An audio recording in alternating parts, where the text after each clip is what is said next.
जी बिल्कुल, वज़ीर-ए-आज़म इमरान खान साहब की ज़ेर-ए-सदारत वफाकी काबीना का इजलास जो है वो इस वक्त जारी है। काबीना इजलास में मुल्क की सियासी माशी सूरत-हाल पर जो है वो गौर किया जा रहा है और उसके साथ साथ आज 9 निकाती एजेंडा जो है वो जारी किया गया था, जिस पर जो आज मुशावरत जारी है। आज इस इजलास में जो है नया पाकिस्तान हाउसिंग अथॉरिटी के मनसूबों पर जो है वो वज़ीर-ए-आज़म इमरान खान साहब और काबीना को ब्रीफिंग दी जा रही है और उसके साथ साथ AHS इंटरनेशनल एयरलाइन के लाइसेंस की तजवीज़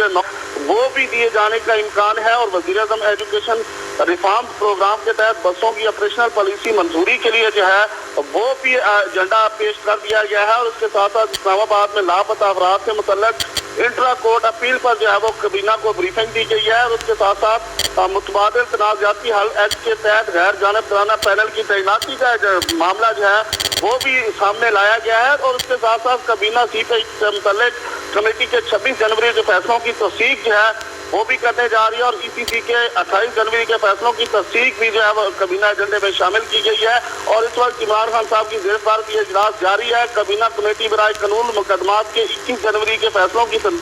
मंजूरी जो है वो भी आज के इस एजेंडे में शामिल थी, जो कि दिए जाने का इम्कान है। जी बहुत शुक्रिया अपडेट करने